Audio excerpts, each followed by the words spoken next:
በኦሮሚያ ክልል አርሲ ዞን የዘር ማጽዳት ስራ እየተሰራ ነው ሲል እናት ፓርቲ ከሰሰም። ፓርቲው በትናንትናው ዕለት የኢትዮጵያ ሃይማኖት ተቋማት ጉባኤ ያቀረበውን ሪፖርትም ሊወገዝ የሚገባው ሪፖርት ነው ብሏል። የዘር ማጽዳት ጭፍጨፋው ዛሬም እንደቀጠለ ነው በማለት እናት ፓርቲ ገልጿል።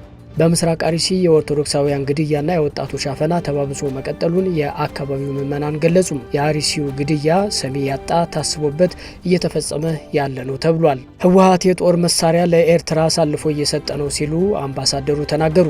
የአፋር ህዝብ ተቃውሞውን በሰልፍ አሰማ። ህዝቡ በህወሓት ደረሰብኝ ያለውን ጥቃት ማውገዙ ነው የተሰማው። ግብጽ በጅቡቲ አዲስ ወደብ ልትገነባ መሆኑ ተሰማም። ኢትዮጵያ ወደብ ለማግኘት ወደ ጦርነት ልትገባ በምትዘጋጅበት በዚህ ሰዓት የግብጽ ወደብ ልትገነባ ነው መባል ለኢትዮጵያ ሌላ ስጋት ሊሆን እንደሚችል እየተገለጸ ነው የሚገኘው። ሰላም ጤና ይስጥልን የቻናላችን ተከታታዮች፣ የፈጠነ ሚዲያ መረጃዎችን እንሆ።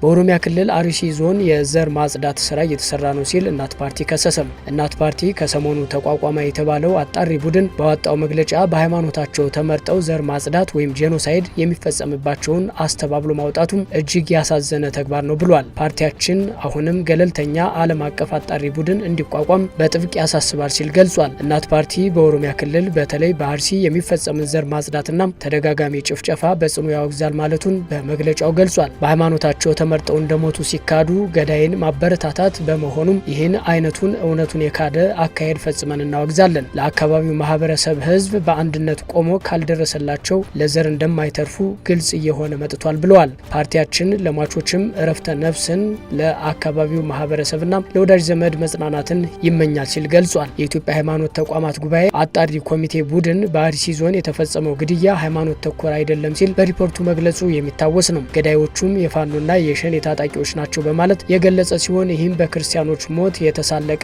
ሪፖርት በማለት በርካታ ህዝበ ክርስቲያንን እንዳስቆጣ ለመታዘብ ችለናል።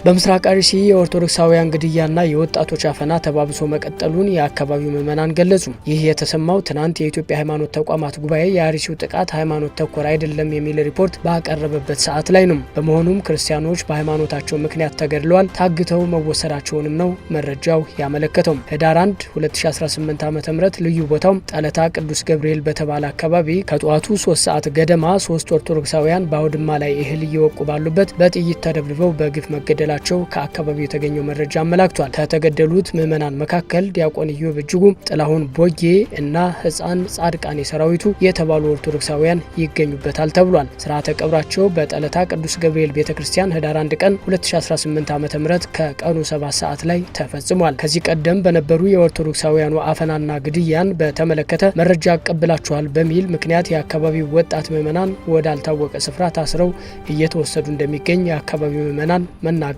ተሰምቷል። በስፍራው ላይ የጸጥታ ኃይል ቢኖርም የሰብአዊ ድርጊቱ አፈናና ግድያውም ተባብሶ መቀጠሉን መረጃው አመላክቷል። መረጃ ለመጠየቅ የሀገረ ስብከቱ ስራ አስኪያጅና የዞኑ የጸጥታ ዘርፍ ኃላፊ የእጅ ስልክ ላይ በተደጋጋሚ ሚዲያዎች ስልክ ቢደውሉም ስልክ እንደማይመለስ ከሚዲያዎች በኩል ቅሬታዎች እየተሰሙ ይገኛሉ። ይህም ለህዝበ ክርስቲያኑ ሞት እየተሰጠ ያለው ትኩረት አሳዛኝ መሆኑን የሚያሳይ ነው ተብሏል። በአሁኑ ሰዓት ሴቶችና ህጻናት አካባቢውን ለቀው ወደ ሌላ ቦታም እየሸሹ እንደሆነ መረጃዎች ሲጠቁሙ ከቀያቸው የተፈናቀሉትን የሚጎበኝ አባትም ሆነ የመንግስት አካል እንደሌለ ነው የተነገረው። ይህም ተፈናቃዮች በረሃብና በተመሳሳይ ችግሮች እየተሰቃዩ እንደሆነ ነው ለማወቅ የተቻለው።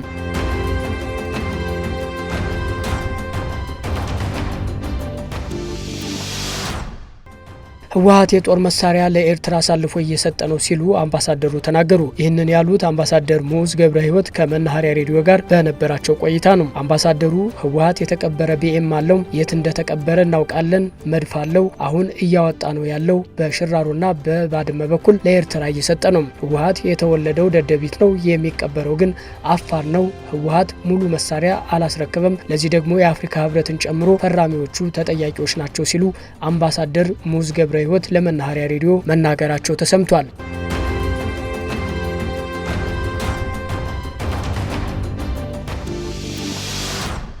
የአፋር ህዝብ ተቃውሞውን በሰልፍ አሰማ። ህወሓት ጥቅምት 26 ቀን 2018 ዓ.ም በአፋር ክልል መጋሌ ወረዳ ትንኮሳ መፈጸሙን ተከትሎ ትናንት ህዳር 1 2018 ዓ.ም ጀምሮ በአፋር ክልል በተለያዩ ከተሞችና ወረዳዎች የህወሓትን ወታደራዊ ትንኮሳ በመቃወም ሰላማዊ ሰልፍ እያደረጉ ይገኛሉ። ትናንት በመጋሌ ወረዳ የተቃውሞ ሰልፍ የተካሄደ ሲሆን ዛሬ ህዳር 2 2018 ዓ.ም በፋንቲ ራሱ ቴሩ ወረዳ የተቃውሞ ሰልፍ በመካሄድ ላይ ሲሆን የኤርትራ ተላላኪ የሆነውን የህወሓት ቡድን ተልእኮ እናፈርሳለን። የህወሓት ቡድን ጥቅምት 26 ቀን በአፋር ክልል መጋሌ ወረዳ በሰላማዊ ህዝብ ላይ የከፈተውን ጦርነትና ማፈናቀል እናወግዛለን፣ እንታገላለን። ህወሓት እስካለ ድረስ ኢትዮጵያ ሰላም አትሆንም። ህወሓት ለራሱ ለትግራይ ህዝብ ጠላት ነው። ህወሓት የአፋር ታሪካዊ ጠላት ነው የሚሉ መፈክሮች በሰልፉ ላይ ተንጸባርቀዋል ተብሏል።